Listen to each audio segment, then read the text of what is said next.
cuando uno piensa y mira el contexto en el que se dio esta supuesta campaña anti-argentina, no puede menos que entender que se mezclaron cosas. Y también es cierto que no deberíamos dejar de lado algo que nos está pasando últimamente, y es que somos fácilmente víctimas de las operaciones en las redes sociales. Entonces, verdaderamente, ¿qué impacto tuvo esto? ¿De qué manera se dio esto? ¿Cómo se vertebró, se articuló este conjunto de mensajes que tuvieron como destinatarios, y ahí van a entender la diferencia, algo relacionado a la Argentina? Porque una cosa es lo que está pasando con la Argentina país en el mundo, y otra cosa es lo que pasó con el seleccionado nacional de la Argentina de fútbol profesional, por supuesto, que participó con la AFA de su mundial, de este mundial que estuvimos ahí nuevamente de ganar, y que no ganamos.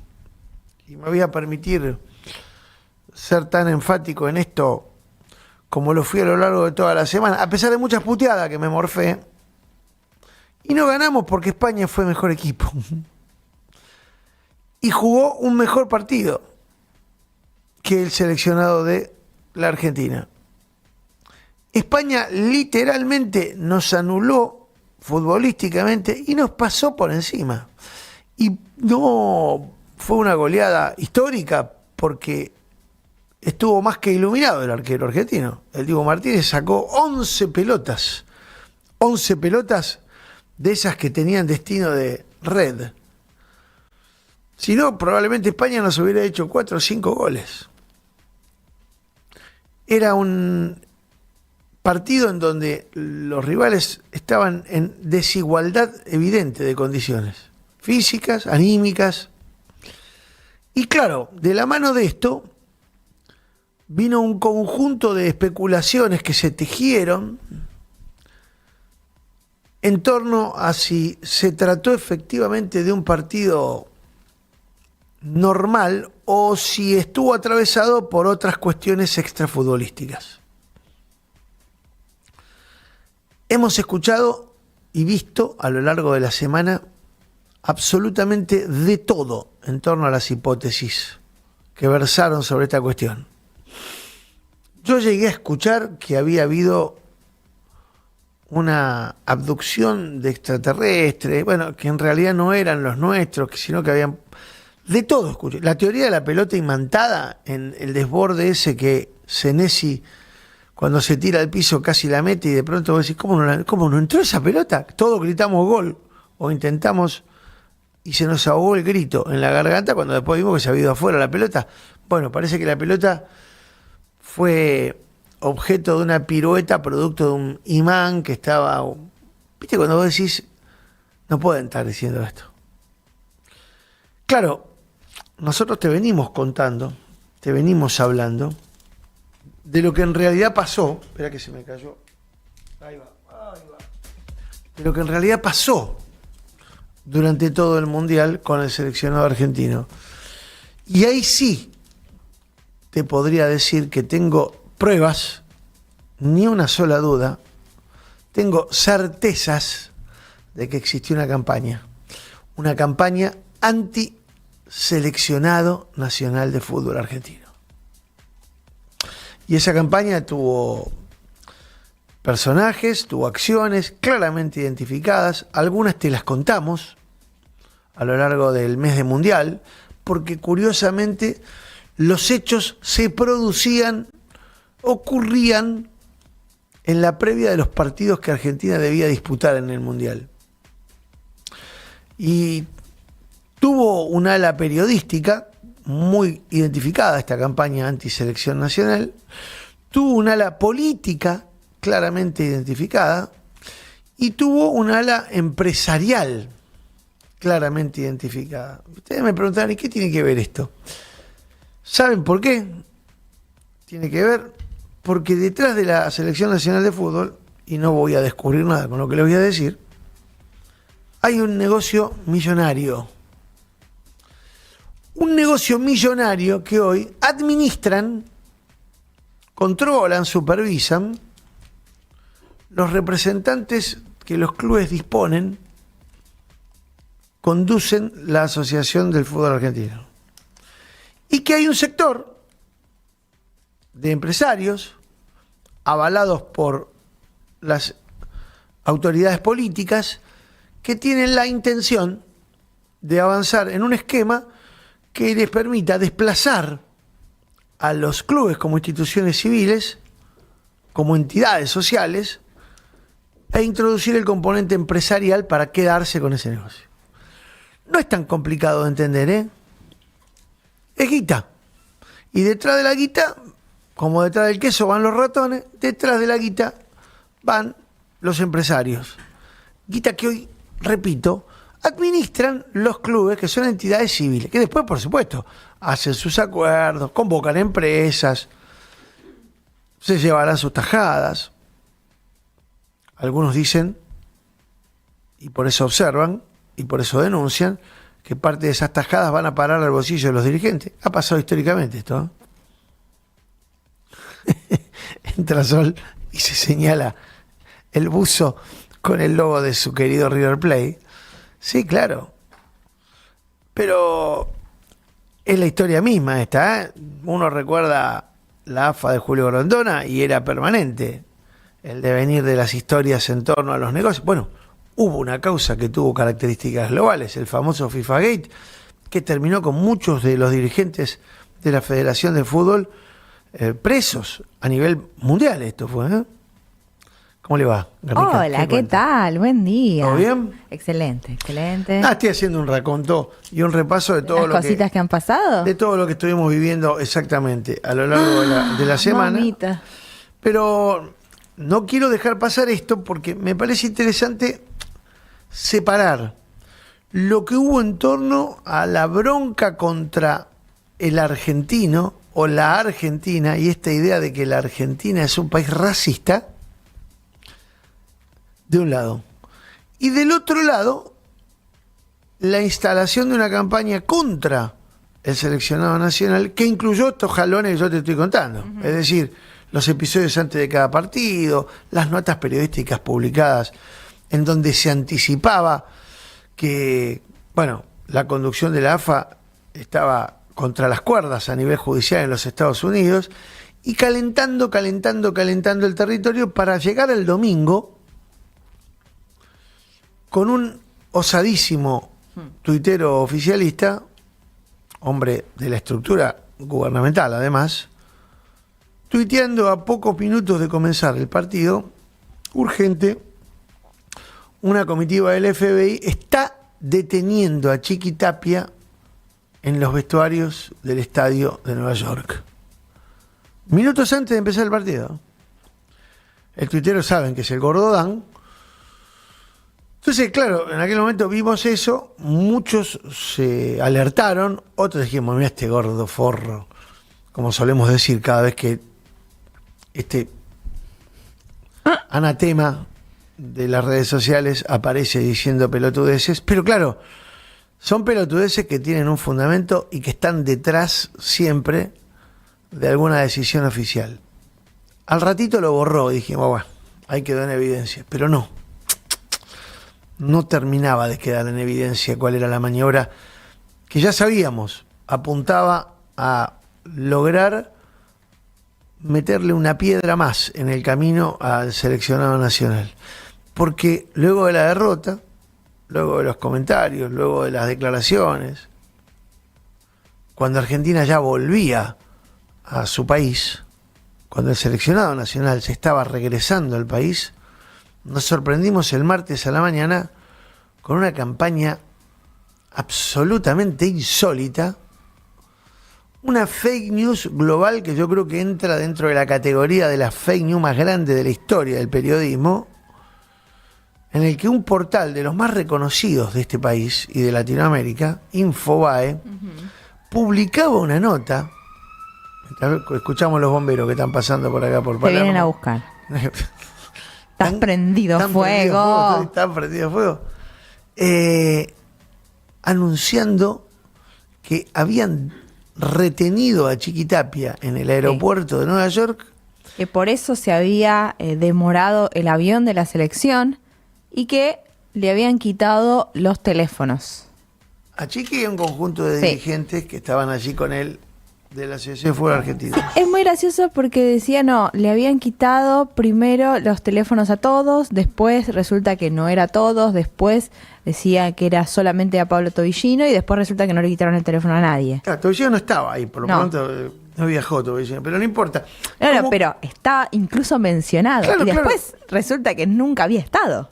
Como la información era tan categórica. Esperá, se publicaba un documento, además, Sí, en realidad el facsímil de una parte del documento, viste cómo te lo publican los portales que dicen, oh, este es exclusivo, con sello, con marca de agua, viste, como para que nadie se lo robe, en donde supuestamente decía, en inglés encima el documento, supuestamente decía que estaban siendo citados a declarar para el 30 de julio en la justicia norteamericana Chiquitapia, Pablo Tobillino, el tesorero de la AFA, Javier Faroni, un empresario que hizo contratos con la AFA, y Diego Lucero, otro de los integrantes del círculo áulico de Chiquitapia y Tobillino.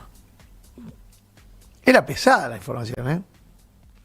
Por supuesto, a partir del momento que eso ocurre mañana del martes, el mundo periodístico, tanto deportivo como político, se empezó a mover y generó esto una repercusión de la puta madre. Fueron 2 horas de confusión absoluta, porque claro, nosotros conocemos mucha gente. Yo no chateo con el Chiquitapia, no tengo ni su teléfono siquiera. no, Pero mucha tampoco. gente que chatea con el Chiquitapia, que yo conozco. Esto está más tapado que el culo de un mono. Qué fino. Pero siempre te pasa lo mismo, ¿cómo puede ser? Y no sé. A ver, ahora. Hola, hola, probando. Esto queda genial para el recorte. No, esto sigue tapado. Esta parte, Nico, por favor, no la cortes, gracias. Espera que voy a... Banquen, porque esto Sí, es una asquerosidad, sí. pero... Pero hay que resolverlo, si no, no te puedes tomar un mate. Hiciste un lío. Nico, por favor, necesitamos ¿qué más. poronga me diste? No, necesitamos un poco más de servilletas, por favor. Eso estaría buenísimo. Pero qué poronga, me manché todo. Bueno, la computadora. Hizo todo un asco. No, es que esto... O sea, yo le pido perdón a Nico, porque él capaz tenía, no sé, David Cayón no le traía estos problemas y de repente hace 2 meses se encontró con esta situación. Es que honestamente, 3 es meses. la segunda vez que me pasa con Nico, solamente apenas. A ver, déjame, pon por La cara de decepción es total. No. No, es evidente que algo pasa acá. Es maldito esto, está maldito. Haga lo Está que maldito. pueda. No, a lo mejor soy yo que tengo la boca media, la boca que usa, como decía mi abuela. Me perdí, pero no importa. Ya está, ya retomé. Sí, retomemos. Entonces, y yo hablaba con esa gente que habla con el Chiquitapia. Y me dice, che, estoy chateando ahora con el Chiquitapia. Se está cagando de risa de esto. Llamó a otro y me dice, mirá, estuve chateando anoche, esperá que le mando un mensaje. O sea, evidentemente, el teléfono lo tenía Sí. y no había acusado ningún ¿Vos tipo de decís que situación. no estaba con la compu desde WhatsApp web? Qué sé yo, ya a esta altura del partido no sé qué decir. Bueno, no tardó mucho en quedar desbaratada la fake news porque terminamos enterándonos cerca del mediodía que en realidad nunca había existido tal operativo, nunca existió un decomiso de teléfonos y, por supuesto, nunca hubo una citación a declarar. El documento exhibido era efectivamente un documento en donde en una citación a declarar a un testigo se le pedía comunicaciones o eventualmente algún tipo de registro o grabación de alguna charla o conversación entre Chiquitapia, Tobillino, Faroni y el otro Lucero. Por eso aparecían esos nombres ahí en ese documento. Bueno, algunos periodistas se aferraron a la hipótesis, pero claro, ¿qué había detrás de esto? Detrás de esto está la disputa comercial que te vengo contando y que se ha transformado claramente en el epicentro de una campaña contra el seleccionado nacional. El otro día hablé con un periodista, un colega, no es amigo, pero lo conozco hace muchos años, Nicolás Pizzi, que viajó al Mundial, en el marco de lo cual aprovechó, yo me imagino que estaba coordinado, no estoy en condiciones de afirmarlo, pero lo puedo suponer, viajó allá y coordinó para participar de una charla, de un foro en donde empresarios, periodistas, dirigentes del fútbol fueron a hablar mal de la AFA. Y el colega tuvo una frase que la verdad que a mí me generó, no confusión, pero digo, puede ser que este pibe, no es mal pibe, puede ser que este pibe diga esto. La frase era contundente, no dejaba lugar a duda. Nicolás Pizzi en ese foro decía, si gana el seleccionado nacional, va a ser muy difícil transparentar la AFA. O sea, si realmente queremos que la AFA sea transparente, debería perder el seleccionado nacional. Porque si no va a ser muy difícil. Yo lo llamé porque el mío se enojó. Le digo, pero vos dijiste eso, Nico. Sí, lo dije. Lo que pasa es que está fuera de contexto. ¿Por qué? ¿Cuál sería el contexto? Y el contexto, y es lógico, Mauro, en los triunfos nada... Ajá. Pero entonces lo dijiste, me estás confirmando que lo dijiste, que la intención era esa, es decir, si la AFA gana, nadie va a querer investigarla, la AFA. Que es como decir, si Milei gana la elección del año que viene, seguramente nadie va a investigar la corrupción. Esto es parcialmente cierto. Yo puedo pensar que cuando uno tiene el poder es más difícil que se lo investigue, pero no estamos hablando del poder de controlar la justicia, estamos hablando del poder de controlar el negocio que administran los clubes de fútbol en nuestro país, que es mucho, que es muy poderoso, que maneja mucha guita, y por eso hay muchos que están dando vueltas como buitres alrededor. En el medio de todo esto, claramente, la situación de los jugadores era de confusión, de tristeza, imagínense, estaban publicándose un montón de barbaridades, la cantidad de cosas que se dijeron. La cantidad de cosas que se dijeron sobre unas teorías que versaban sobre diversos motivos por los cuales los jugadores habían ido para atrás. ¿Ustedes se imaginan la incoherencia que representa para toda una sociedad poner en la picota de la duda a los 25 tipos a los que 4 días antes la sociedad había considerado los héroes cuando le ganaron a Inglaterra y se transformaron en finalistas? ¿Qué incoherente puede ser una sociedad que se deja llevar por teorías en donde claramente, si algo pasó, si el partido se entregó, como muchos decían, tuvo que haber habido complicidad de esa gente? Y la verdad es que uno no puede pensar que esos mismos tipos que nosotros consideramos héroes hasta el miércoles, ¿qué digo hasta el miércoles? Hasta el mismísimo domingo, antes de empezar el partido, se transformaron en villanos de la nada, de un momento para el otro. Porque claro, la verdad que a mí me gustó poco cómo jugó el seleccionado. Te diría que nada, el día de la final. Estuvo desconocido. Pero recién escuchaba a Gastón Recondo. Pero hay que admitir que España supo cómo anular todos los circuitos de un equipo que estaba agotado. Física y mentalmente. Y Argentina no pudo dar 3 pases seguidos. Nunca le pudo sacar la pelota a una España que estaba en su prime. Con gente más joven, sin lesiones, sin haber jugado 2 sobretiempos. Exacto, 2 suplementarios. Entonces, transformarnos hoy en los exégetas de estas teorías conspirativas, yo incoherente he sido en mi vida, pero me transformaría y los convertiría a los que lo hicieran en verdaderamente personajes extremadamente contradictorios, porque no podemos atribuirle a esa misma multitud de personas, porque no son 1 o 2, no hubo un arquero que se trastabilló, la pelota le pasó por abajo y perdimos 1-0. Eran 22 tipos, 25 tipos que debieron haber estado complotados para que esto pase. Ayer un conocido, no es amigo, me mandó un documento las 40 razones por las cuales afirmamos que el seleccionado nacional, que hubo algo raro. 40. Ay, por favor, ¿cómo les gusta? ¿Viste cuando vos decís? Esta es red de yankee que se comen todas esas conspiranoias espectaculares y vos decís, la construcción que estás haciendo. Pero a mí, no, espera, insisto, a mí no me desagrada, porque son divertidas a veces las teorías conspiranoicas. De hecho, hemos tejido y hemos construido novelas con esas cosas, periodísticamente hablando. Ahora, acá estamos hablando de otro elemento que todavía está por más allá.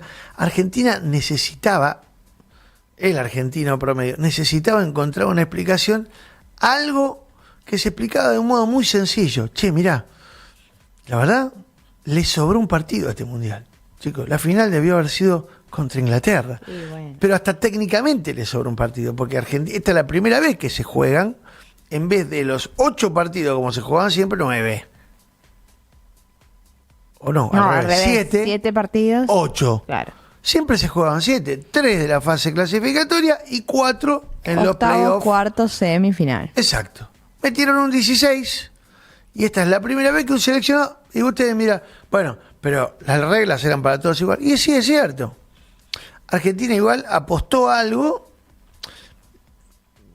me contaban algunas otras teorías que son más razonables, que vos decís, bueno, pudo haber ocurrido esto. Por ejemplo, que Messi le planteó a Scaloni en un momento determinado, ante el cuadro de situación que había con los jugadores en el estado que se encontraban, Scaloni tenía, hablando con Aimar, la posibilidad de recurrir a los jugadores alternativos, porque hubo muchos jugadores que ni se pusieron la camiseta, fueron llevados como parte del plantel, pero ni actuaron, otros que actuaron muy poco, y de pronto me decían, bueno, hubo una charla de Scaloni diciéndole, Leo, quiero ver si podemos hacer algunas variantes para eso, y Messi le habría dicho, salimos con el equipo campeón. Tenemos que salir con el equipo campeón. No, pero pará, pero puede pasar. Es algo mucho más razonable que entender que hubo un extraterrestre que abdujo a un jugador o una onda magnética que se utilizó para sacar la pelota de Senesi que había entrado y que la sacaron de la... O sea, me parece mucho más razonable. Messi, Scaloni lo escucha a Messi y Messi le dijo, tenemos que salir con el equipo campeón. Tenemos que estar lo que estamos. Y bueno, se jugó con un equipo que no estaba en condiciones físicas. Yo te puedo decir, sí, pero ¿por qué insistió con mantener personas que no estaban en condiciones? Muchos hablaban de los 2 centrales, que para mí fue la dupla central, creo que para muchos, más eficiente que tuvo el torneo. Y los 2 centrales se tuvieron que ir porque no daban más. A ver, también es cierto, los dos habían atravesado en los últimos 6 meses una serie de lesiones complejas, llegaron al Mundial con lo justo, porque los dos llegaron al Mundial con lo justo. Es más, en un momento se dudaba si Cuti Romero iba a poder llegar, que fue el que se lesionó más cerca de la competición. Entonces había también hay unas señales de alerta y creo que lo aguantaron bastante bien hasta que ya el cuerpo te pasa factura. Y ahí muchos se preguntaban, ¿no había posibilidad de optar por alguna de las alternativas? Bueno, sí, había. Pero lo que más. Había. También es cierto que lo que más. Es cierto. Mirá a Juliano, que se dobla el tobillo y después queda escrachado como si él hubiera tenido la culpa del gol de España. Sí, es cierto. Hasta que tenés que retrotraer la jugada y fijarte realmente lo que había pasado. Nunca y bajó. Entender ese contexto. Ajustarse una media al pibe, ¿eh? O sea. Bueno. Y Juliano no es un pibito, pero es relativamente nuevo en la selección. Sí, claro. Imagínate si pones a otro. Son instancias que también te comen. Y vos tenés que estar pensando en los que van a venir después. Si vos lo ponías, no sé, a Nico Paz. Y Nico Paz, nada, se mandaba una cagada, una boludez o pasaba algo. Y hay que bancarse, hay que tener la espalda para bancarse después de que todo el mundo se ponga a ver ese pequeño error que pudiste quizás haber cometido.